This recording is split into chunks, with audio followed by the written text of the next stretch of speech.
Todo en común. Todo en común. Todo en común. Todo en común. Todo en común. Todo en común.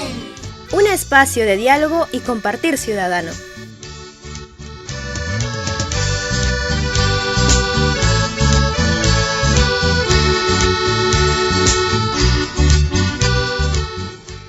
Hemos invitado a Chantal Fontaine. Ella es doctora en educación, proviene de Ecuador y es presidente del Instituto Sathya Sai, obviamente de Ecuador.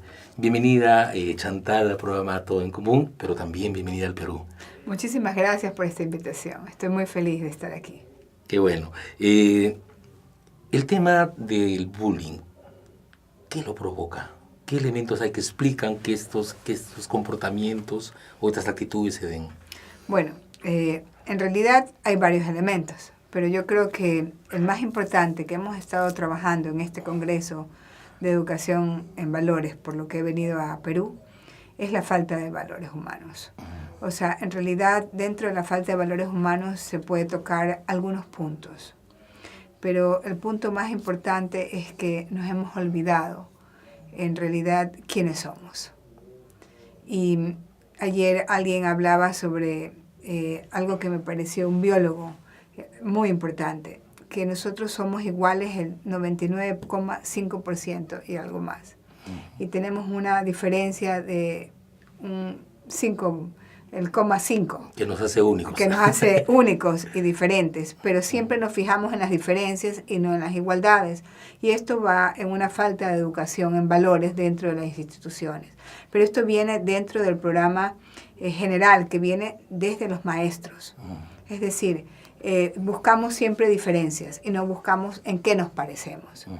Pero hay muchas cosas relacionadas a esto, como por ejemplo las habilidades sociales. No se trabaja en el sistema de educación en una habilidad social apropiada, sino que nos enfocamos en el conocimiento, en el conocer y saber. Porque nuestro sistema de educación está basado en la heteronomía, premio-castigo, pero no en la autonomía, yo soy. ¿Quién yo soy? O sea, aprender a saber quién yo soy realmente y que yo puedo. Entonces, ¿por qué existe el bullying? Porque existen personas, el acosador y el acosado, y los testigos, que pueden ser silenciosos o pueden ser activos, que pueden ser testigos activos acosadores. Pero muy pocas veces hay el testigo activo que defiende la situación. Entonces nosotros tenemos que tener clara la posición de qué está pasando con este acosador y este acosado y estos testigos. Este acosador en realidad que se quiere sentir superior, en realidad tiene un complejo de inferioridad y tiene un problema desde su hogar. Seguro ha sido maltratado, ha sido acosado y él repite su historia. Sí, creo que eso está asociado entonces no solamente a un tema de los maestros, sino fundamentalmente en el entorno familiar, ¿no? Es decir, ¿qué elementos están presentes ahí que hacen que esto sea una especie de reflejo, de algo repetitivo? Bueno, en realidad el primer maestro es los padres son los padres en la casa, y luego el segundo padre y maestro son los maestros del colegio. Pero en realidad todo es un conjunto. Porque si un padre fue educado de esta manera y un maestro no está preparado para trabajar en este proceso, entonces permite esta situación o no la puede ver. Pero cualquiera de las dos se está pasando algo que no es lo correcto, que se está viendo las diferencias. Pero yo creo que el sistema educativo dentro del proceso, primero quien hace el sistema es el maestro. A él le ponen una tarea de dar un conocimiento. Pero en realidad tenemos que llegar más allá, porque tenemos el saber y el conocer, pero el pensar y reflexionar no está implícito en este programa.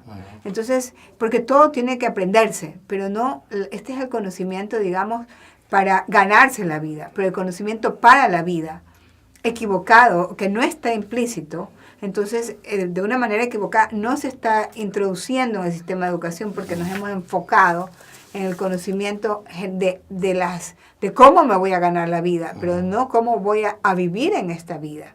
Entonces, esta falta de conocimiento hace que los padres desde el hogar presionen al hijo por el sistema de educación, porque si tú no tienes buena libreta, Claro. No eres nadie, o sea, Así es. eres menos. Entonces te están calificando por una nota, pero no te están calificando porque seas buena persona. Entonces, si este niño, como somos todos personas diferentes, con habilidades espaciales creativas en nuestra parte del cerebro, del hemisferio, o puede ser que seamos lógicos y estratégicos. Entonces, ¿qué pasa con estas personas que son diferentes? Porque dentro de estos dos hemisferios hay 4 cuadrantes que nos hace diferentes, pero a todos nos tratan por igual. Y los padres no comprenden esto tampoco, no hemos comprendido esto porque no nos han explicado este proceso. Así es. No nos hemos preparado para ser padres. Entonces, estos 4 cuadrantes están relacionados en la parte lógica con la parte realmente lógica y estratégica o organizadora. Y en el otro lado tenemos a un visionario y a un relacionador. ¿Ya? En esta parte creativa, que habla, bla, bla, bla, bla, bla. Entonces, ¿qué pasa con este tipo de personas? Se pueden juntar y pueden criticar al otro o al que no logró juntarse, porque todos tenemos de todo, pero el que es diferente, por ejemplo, que tal vez es más lógico, callado, estratega, o el otro que habla mucho. Entonces el grupo se junta y comienzan a criticar y a molestar al que es diferente. Sí, creo que ahí hay un tema justamente que es de estos tiempos, ¿no? Es decir, cómo no aceptar la diversidad, ¿no? Así es. Porque el bullying, tengo entendido, tiene que ver también de una lógica de poder, ¿no? Y también, como usted señalaba, de expresión de baja autoestima, es decir, de justificar o de sentirme bien a raíz de que el otro sea menos que yo. Así es. Pero ¿No? el problema es del acosador. Claro. O sea, Claro. Él tiene un problema Así es. de baja autoestima, que Así quiere es. sentirse más. Y el acosado también tiene problemas, porque se siente menos Claro. y no sabe cómo defenderse, tiene pocas habilidades, no tiene habilidades Es decir, sociales. es una relación ahí entre un agresor y un pasivo, de alguna manera, ¿no? Entonces, y por supuesto, de la perspectiva más psicológica, ambos tienen dificultades ahí, Así ¿no? es. O sea, los dos necesitan ser ayudados. Claro. O sea, y realmente son las acciones las condenables, no las personas. Por supuesto. Entonces tenemos que tratar con las personas y hay formas de lograr cómo vamos a tratar. Y para esto el adulto, el maestro en este caso, porque en un hogar existe un hogar que tiene 5, 6, 7 o 10 hijos, pero existe un maestro que tiene 30 o 40 o 50 estudiantes en el año y durante toda la vida tendrá miles. Así es. Entonces, ¿quién debe estar preparado y quién tiene que ayudar al padre? En realidad, en este concepto y en esta era donde los padres trabajan, es el maestro. Así es. Entonces, el maestro tiene que despertarse y primero comprender que todos somos uno. ¿Qué capacidades serían necesarias para que un maestro pueda colocarse en este escenario para poder no solamente prevenir, sino también generar las condiciones para que el bullying no se dé en la escuela? Bueno, primero el maestro tiene que comprender cuál es su función, su responsabilidad. Y para comprender su responsabilidad tiene que comprender quién es él. Entonces, ¿quién soy yo? Y eso es bastante difícil porque muchas veces hasta no reconocen sus historias de vida, ¿no? Que es eso lo que al final, digamos, desarrollan en su relación con los estudiantes. Así es. O sea, definitivamente creo que todos los maestros tienen ganas de hacer algo. Porque la experiencia que tengo 2 días en el Congreso, he visto que los maestros tienen sed de este conocimiento, porque no ha llegado. Claro. O sea, normalmente te dicen tienes que ser maestro y tienes que actuar de esta manera. Pero hay algo más, que son los valores que tiene que el maestro desarrollar, que ya lo va a tratar más adelante. Sí. Pero en este caso, esta falta de conocimiento de sí mismo, de cómo funciona su mente, que está siempre pensando, juzgando, criticando, él mismo.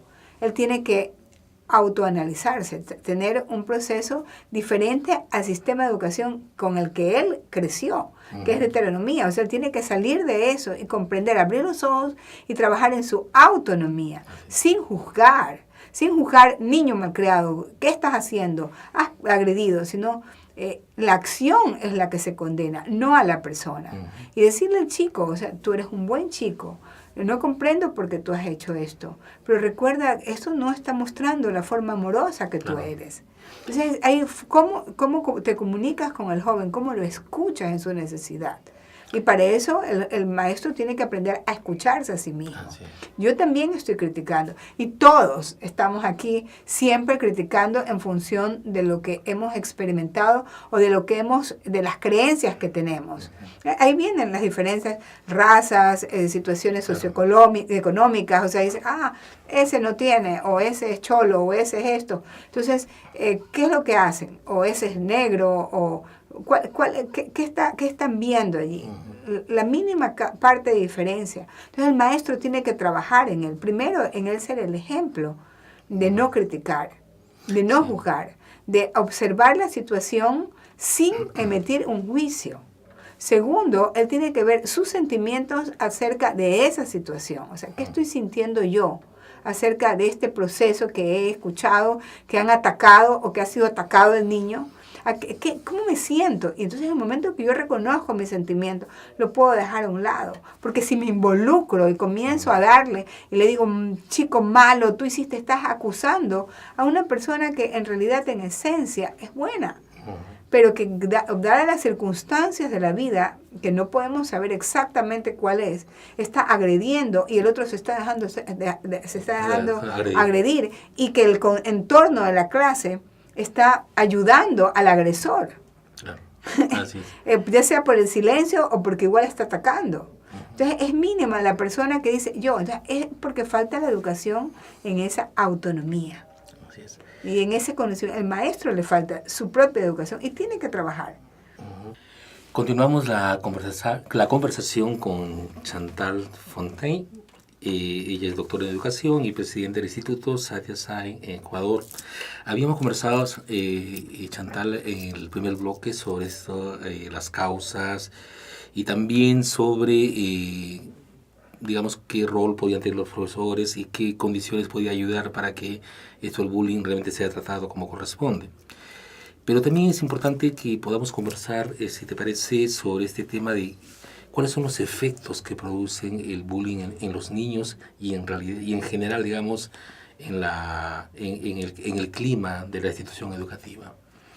Bueno, primero que nada, en el niño es una ancla emocional que no le permite aprender, que se queda limitado y puede ser que se quede anclado con ese dolor durante toda su vida y eso puede generar muchísimas consecuencias. O sea, definitivamente, si no crecemos y nos quedamos con una ancla emocional de algo que nos hirió tremendamente y no podemos sacar y comprender por qué pasó eso, tenemos jóvenes con problemas, adultos con problemas, y repitiéndose la historia constantemente.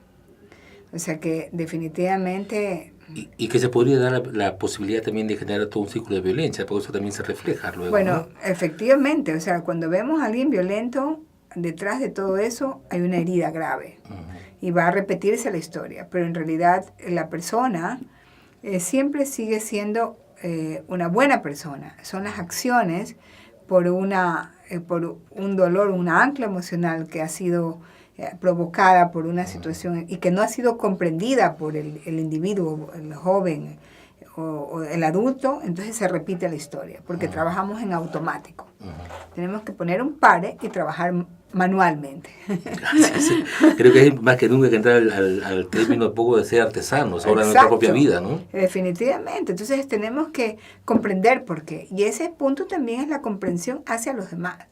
O sea, ahí viene un trabajo con la no violencia. Pero, ¿qué significa trabajar con la no violencia? Como un padre y un maestro, como primero estar listos para ver, porque todos tenemos ojos, pero muy pocos podemos ver Sí. lo que está pasando. Entonces, un problema grave en esto es la indiferencia. Sí. Y puede ser indiferencia voluntaria o no quiero ver de los padres, o la indiferencia del maestro, que como dije anteriormente, si hay muchos estudiantes que pasan por sus aulas, él está preparando el futuro del país, del mundo. Entonces, si esa es su responsabilidad, ¿qué tanto él ha asumido esta responsabilidad? ¿Qué tanto él está consciente y competente para seguir asumiendo y que no existan este tipo de problemas de bullying y que él pueda evitarlos? Y si existen, ¿cómo los puede trabajar? Sí, ahí, Chantal, solamente para hacer una precisión, Algunos padres pueden pensar que el bullying solamente es cuando te dan golpes, ¿no? Pero el bullying también tiene que ver con maneras, digamos, de insultos, tiene que ver, digamos, con maneras como se te acosa, como se dice, y que al final eso genera cierta discriminación, ¿no? El bullying es un acoso constante de diferentes formas. Claro.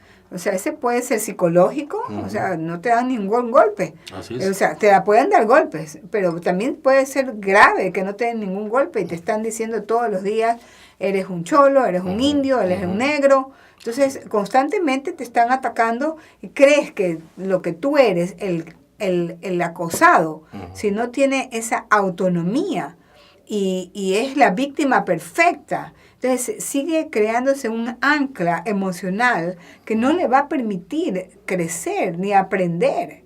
O sea, eso es lo más grave de todo. Entonces, él puede volverse el agresor más adelante.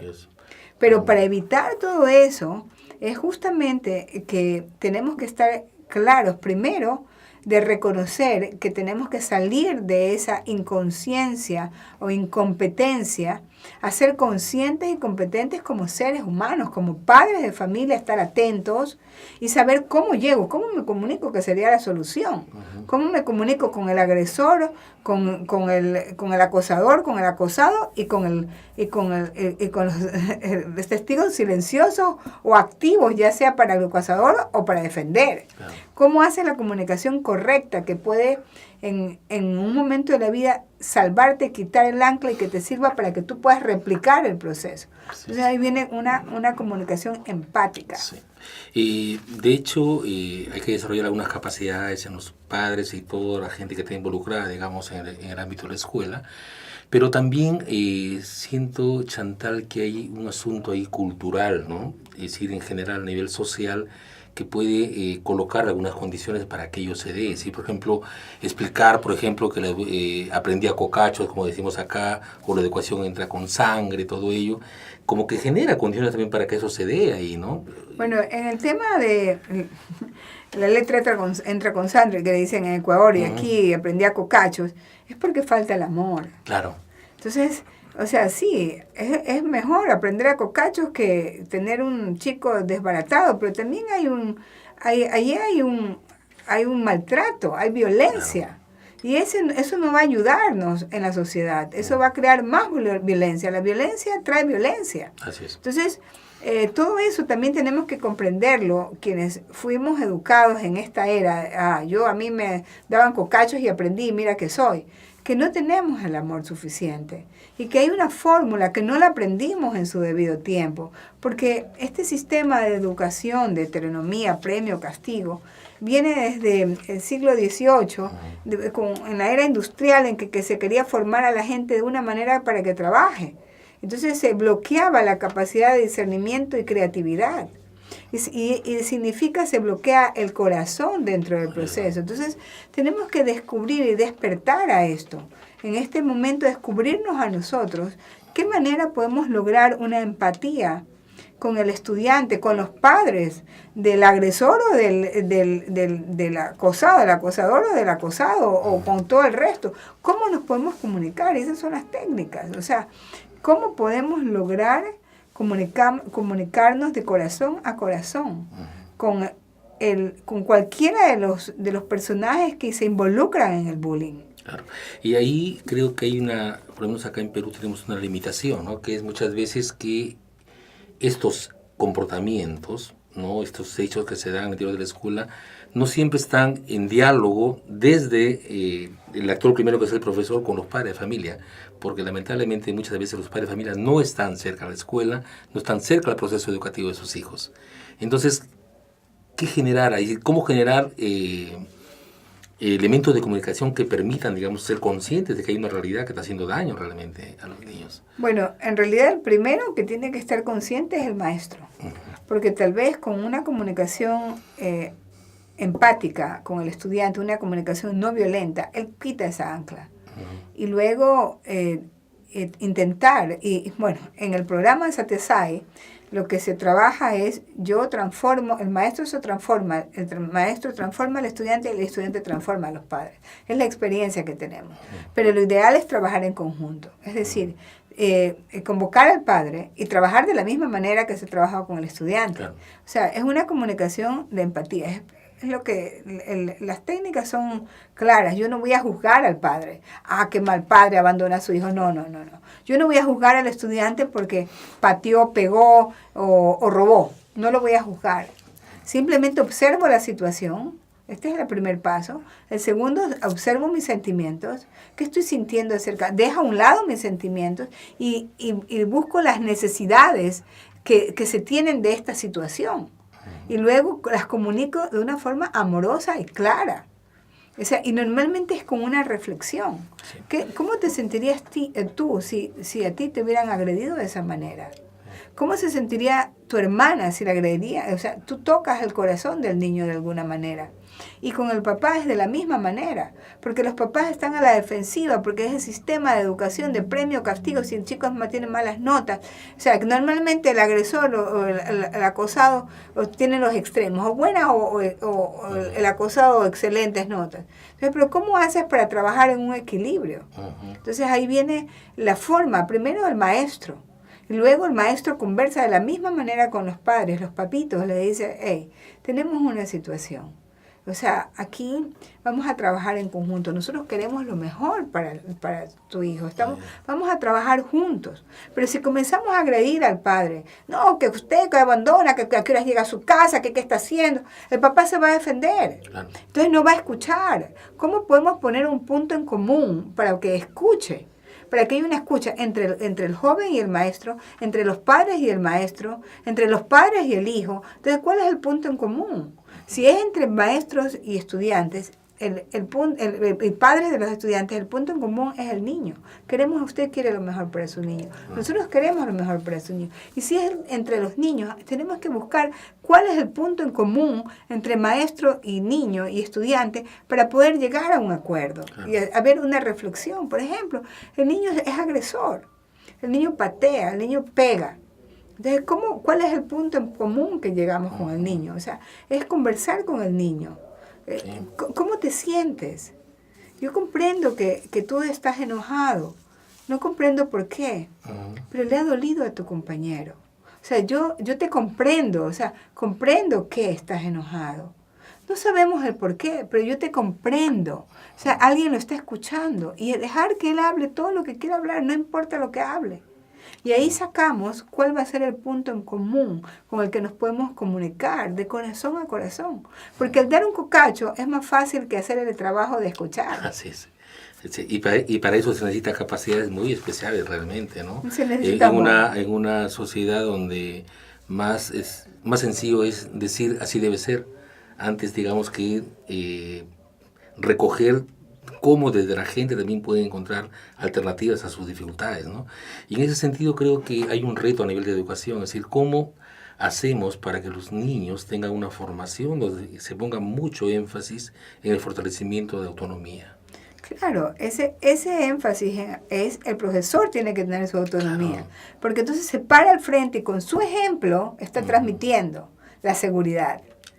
Pero si el profesor que ha sido educado en heteronomía, premio, castigo, y se cree porque tiene el título y que ha hecho la maestría, entonces no está dando el ejemplo apropiado. Pero si el profesor que tiene la maestría tiene la humildad suficiente para poder juntarse al grupo y que se haga respetar con su ejemplo de actuación correcta, porque no es que vamos a ser amigos y vamos a permitir que nos falte el respeto, sino que tenemos que actuar desde nuestra sabiduría interior para poder lograr. ¿Y cómo lo hacemos? Todos lo podemos hacer. Creo que eso es bien interesante lo que señalas, es decir, creer de verdad que tenemos la capacidad de transformar. Pues si eso no la creemos, vamos a estar siempre en una actitud de pasividad y por lo tanto expuestos a este bullying que puede venir, digamos, de diferentes direcciones. ¿Y por ¿no? qué creemos que a veces que no tenemos la capacidad? Porque juzgamos el acto, no la acción, no juzgamos a la persona, o sea, juzgamos al acto de la persona. La persona, tú eres tonto, tú eres esto, tú eres ladrón, pero no juzgamos por qué has robado. Ha habido un robo, la acción, tú no eres esa persona. Así es. O sea, separas la acción de la persona. A la persona siempre tienes que decirle al niño, a los padres, ustedes son buenas personas. Esa acción no es la correcta. Y en realidad creo que ahí está el centro, ¿no? ¿Cómo focalizar que no existe persona mala por naturaleza? No, todos somos Segundo, buenos. que aquello que podemos hacer como una cosa no deseada son comportamientos y por lo tanto los comportamientos son posibles y pasibles de ser corregidos, de ser Así transformados. Creo que el cambiar no solamente el chip, sino la mirada, la percepción sobre el ser humano, definitivamente va a hacer que nuestras relaciones sean obviamente mejores, ¿no? Porque si yo te miro como una persona valiosa, mi trato contigo va a ser también con una persona valiosa. Y ese es el punto, ¿no? ahí está, exactamente. Tenemos que ver a los niños, a los padres, a los amigos, a los compañeros de trabajo como lo que verdaderamente son. Todos somos personas valiosas. Son las acciones las que son condenables. Por eso es importante, para que no exista el bullying, encontrar en cada persona esa luz que nos está iluminando, ya sea de una manera en que nos toca a nosotros tomar una decisión para ayudarle a que se ilumine más, porque está apagada, pero que nosotros podemos, con una reflexión, diciéndole, tú eres una buena persona. Esa acción no estuvo bien, debemos corregirla. Claro. Tú eres un buen chico, ustedes son unos excelentes padres, pero están haciendo acciones con malos ejemplos para los jóvenes que podemos corregir. Pero si tú calificas directamente a un chico tonto, malo, eres malo, la acción es la mala, pero la persona sigue siendo la buena. Entonces, para evitar el bullying, especialmente para el acosador, ¿ya? Que es el que trae lo que es el detonante para que todo el mundo sepa, y le pegó, le gritó, le tiró. Entonces, ¿cómo se trabaja? Por ejemplo, hay una técnica buena y sencilla, ¿no? Que se pone el nombre del acosador y le dices a él mismo que escriba sus cualidades buenas. Ajá. Entonces él escribe sus cualidades. Es cambiar la percepción, ¿no? Exacto. Y luego se pone el nombre de cada estudiante de la clase y que todos escriban las buenas cualidades de cada uno. Entonces, sobre esto han habido experiencias lindísimas. Una persona que se había ido a la guerra y cuando murió en la guerra, lo único que tenía en el bolsillo era sus cualidades que le habían hecho sus compañeros. Sí. Luego todos se reunieron y todos llevaron las cualidades que habían guardado durante 40 años.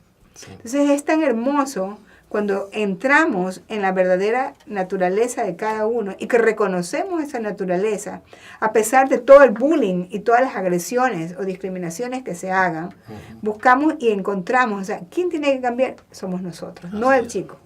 Sí, creo que hay una necesidad y una